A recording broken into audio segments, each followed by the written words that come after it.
Hello student, welcome to our channel Study Mantra. इस video में हम बोर्ड की परीक्षा में आए हुए प्रश्नों को सॉल्व करेंगे। मल्टीपल चॉइस क्वेश्चन है, बहुविकल्पी प्रश्न। पहला क्वेश्चन है, विद्युत आवेश का मात्रक है। 4 ऑप्शन दिए, जूल, कूलाम, वोल्ट और एम्पियर। तो विद्युत आवेश का मात्रक होता है कूलाम, यानी सही आंसर होगा बी। दूसरा क्वेश्चन है, 1.0 माइक्रो एम्पियर की विद्युत धारा का मान होता है।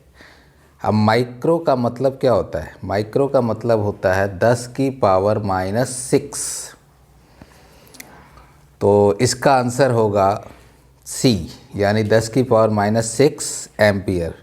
1.0 माइक्रो एम्पियर जो है वो 10⁻⁻⁶ एम्पियर के बराबर होगा।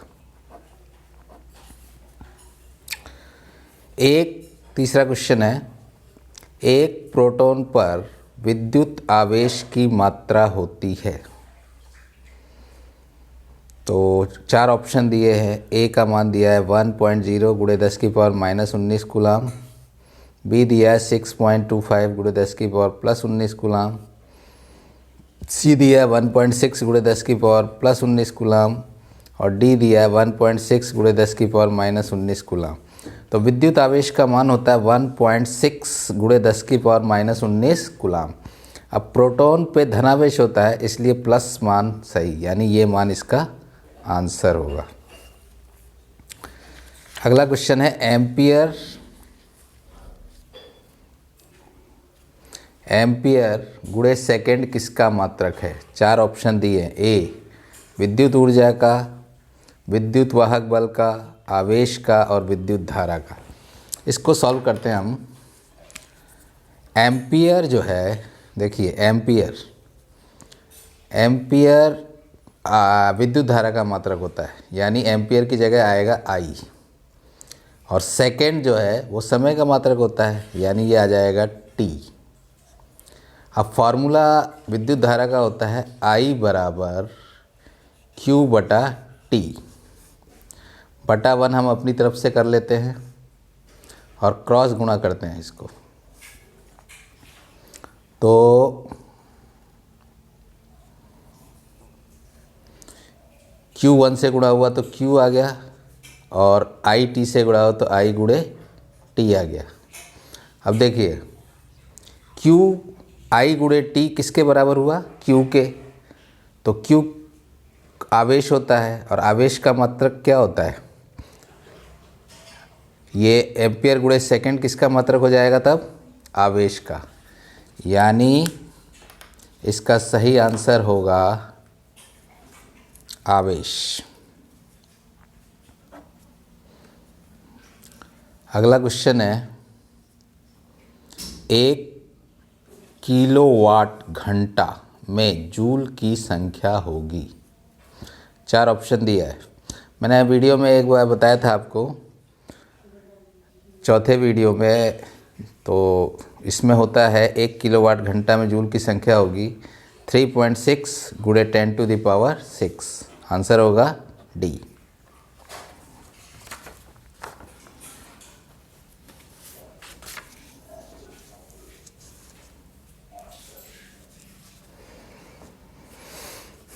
छठा प्रश्न है, एक गतिमान आवेश उत्पन्न करता है केवल विद्युत क्षेत्र, केवल चुंबकीय क्षेत्र, विद्युत और चुंबकीय क्षेत्र दोनों, विद्युत और चुंबकीय क्षेत्र में से कोई नहीं।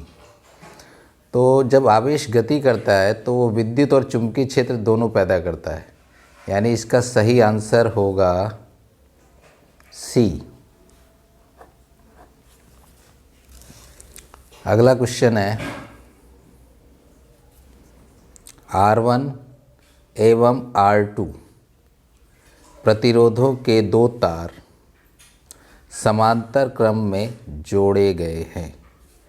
इनका तुल्य प्रतिरोध होगा। 4 ऑप्शन दिए हमको, R1 प्लस R2, बी दिया है R1 गुणे R2, सी दिया है R1 गुणे R2 बटा R1 प्लस R2 और डी दिया है R1 प्लस R2 बटा R1 गुणे R2। तो इसको लगाने का प्रयास करते हैं।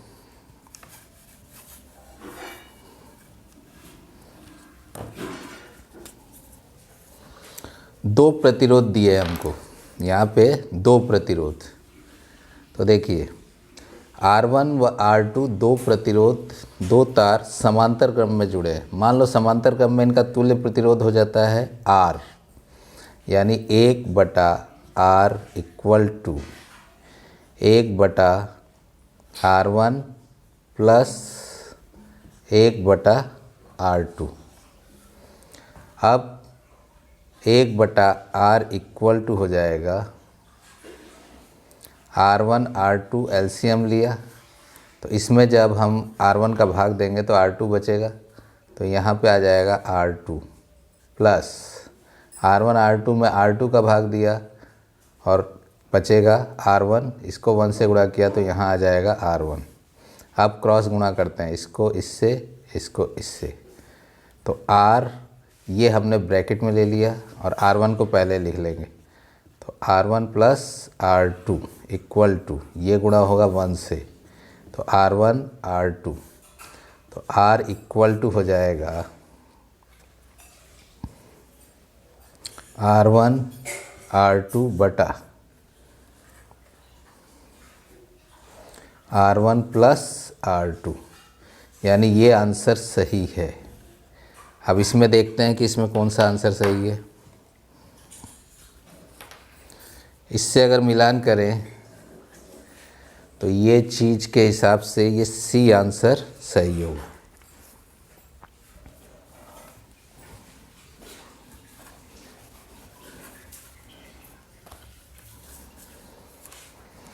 अगला है इलेक्ट्रॉन पर आवेश होता है। तो इलेक्ट्रॉन पे हमेशा माइनस आवेश होता है और आवेश का मान 1.6 गुणे 10 की पावर माइनस 19 कूलम होता है। तो इसका सही आंसर होगा ए, माइनस 1.6 गुणे 10 to the power minus 19 coulomb. अगला क्वेश्चन है, धारा का मात्रक है। तो धारा का मात्रक एम्पियर होता है, तो सही आंसर है सी। ये क्वेश्चन है, विद्युत सामर्थ्य P का सूत्र है। तो विद्युत सामर्थ्य का जो सूत्र होता है वो देखिए कौन से कितने सूत्र निकलते हैं। P बराबर VI बराबर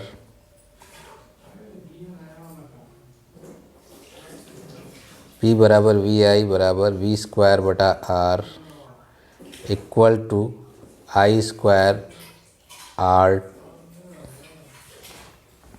तो अगर ये तीनों सूत्र को देखा जाए तो इसमें जो सटीक बैठता है वो है P बराबर, इसके हिसाब से देखा जाए और इससे मिलान किया जाए, P बराबर VI बराबर V स्क्वायर बटे R equal to I square R।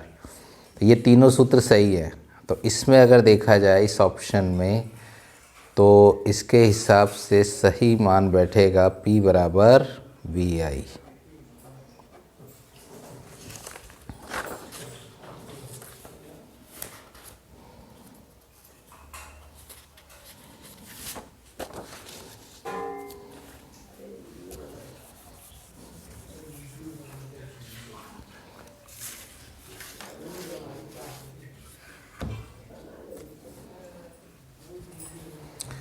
ग्यारहवां क्वेश्चन है,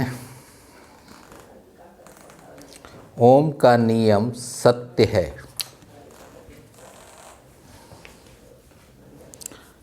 केवल धात्विक चालकों के लिए, केवल अधात्विक चालकों के लिए, केवल अर्धचालकों के लिए, सभी के लिए। तो मैंने ओम का नियम जब आपको पढ़ाया था तो उसमें बताया था कि ओम का नियम केवल धात्विक चालकों के लिए ही लागू होता है। इस हिसाब से सही आंसर हुआ ए।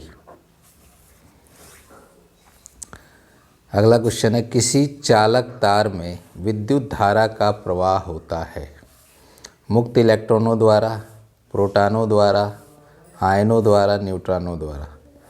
तो चालक में विद्युत धारा जो है वो प्रवाहित होती है मुक्त इलेक्ट्रॉनों द्वारा। तो सही आंसर हो जाएगा मुक्त इलेक्ट्रॉनों द्वारा। ओम के नियम का सूत्र है, ओम का नियम होता है V बराबर IR। तो उस आधार पे ये सूत्र आएगा C, V बराबर IR। विद्युत ऊर्जा की इकाई होती है, विद्युत ऊर्जा की इकाई क्या होती है, ये मैंने बताया था चौथे वीडियो में, किलोवाट घंटा। तो सही आंसर हो गया D। एक अश्वशक्ति बराबर है, एक अश्वशक्ति का मान जो होता है वो 746 वाट के बराबर होता है। सही आंसर है 746। बिजली के घरेलू उपयोग के लिए मूल्य 2.30 प्रति यूनिट है। तो यूनिट का मान क्या होगा? तो 1 एम्पियर, 1 वोल्ट, 1 जूल या 1 किलोवाट घंटा। तो प्रति यूनिट, यूनिट का मान होता है 1 किलोवाट घंटा। तो सही आंसर हो गया D।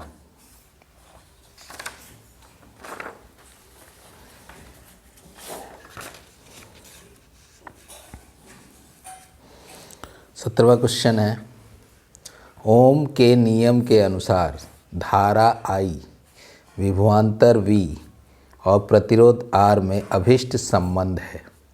I बराबर V स्क्वायर R, I बराबर वी आर, I बराबर R बटा V, I बराबर V बटा R। तो ओम का नियम क्या होता है?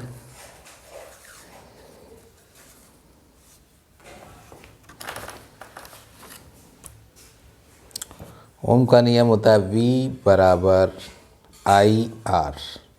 अब इसमें I का मान पूछ रहा है तो हम I को यहीं रखेंगे और R को बटे में ले लेंगे। तो I का मान हुआ V बटा R। अब इसमें देखते हैं V बटा R कहाँ है। ये चौथा आंसर सही होगा। तो I बराबर हो जाएगा V बटा R। एक माइक्रो ओम का मान होता है, माइक्रो का मतलब होता है 10⁻⁻6। तो 1 माइक्रो ओम का मान हो जाएगा 10⁻⁻6 ओम। आंसर B सही।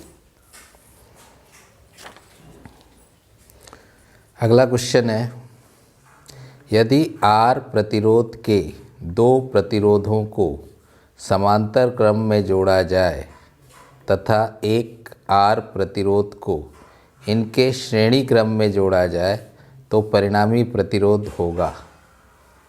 तो इसमें 3R मान दिया है, 2R दिया है, 3R बटा 2 दिया है, R बटा 2 दिया है। अब इसको लगाने की कोशिश करते हैं।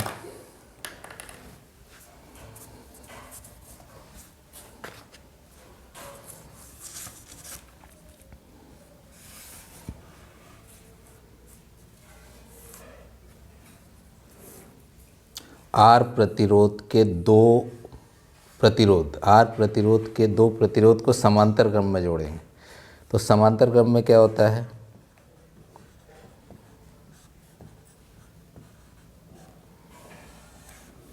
एक बटा R बराबर 2 प्रतिरोध R जोड़ेंगे, फॉर्मूला होता है R1 प्लस R2।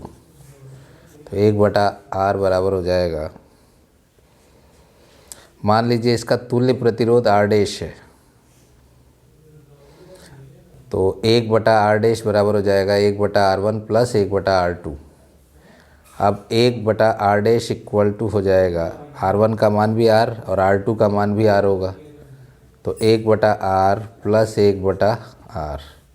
तो 1 बटा R डैश बराबर हो जाएगा 2 बटा R। क्रॉस गुणा करें तो 2R डैश बराबर हो जाएगा R। तो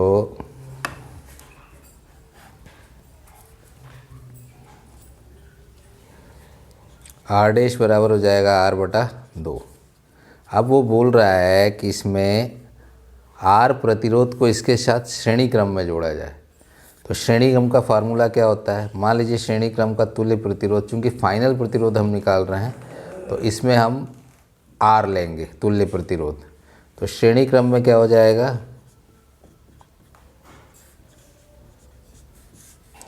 are. Final result R dash plus R को इसके साथ श्रेणी क्रम में जोड़ना है, तो आर बराबर हो जाएगा, आर डैश का मान रख दीजिए r/2 प्लस आर, आधा और एक मिलके बनता है 3/2, यानी ये हो गया आपका 3r/2। इसका सही आंसर आया 3r/2। तो इस आधार पे इसका आंसर आएगा 3r/2।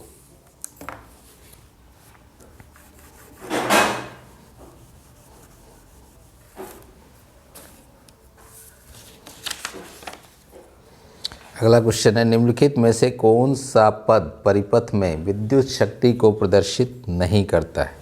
तो विद्युत शक्ति का सूत्र क्या होता है, P बराबर VI equal to I²R equal to V²/R। तो 3 मान हो गए, VI यहाँ पे है ही सही, V²R यहाँ पे है और I²R यहाँ पे, ये वाला जो मान है ये विद्युत शक्ति को प्रदर्शित नहीं करेगा। तो इस आधार पे देखा जाए तो सही आंसर हुआ IR²। प्रतिरोध का मात्रक है, प्रतिरोध का मात्रक होगा ओम।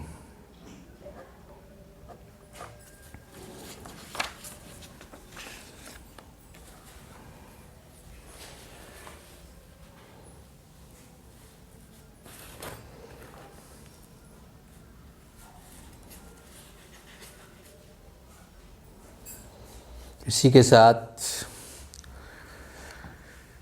ये वीडियो आपको कैसा लगा ये बताइएगा, और इसे ज़्यादा से ज़्यादा लाइक करें, शेयर करें, सब्सक्राइब करें। और अगले वीडियो में मैं एक और MCQ के बारे में आपको बताऊंगा, 15-20 क्वेश्चन है, उसको और करा देंगे।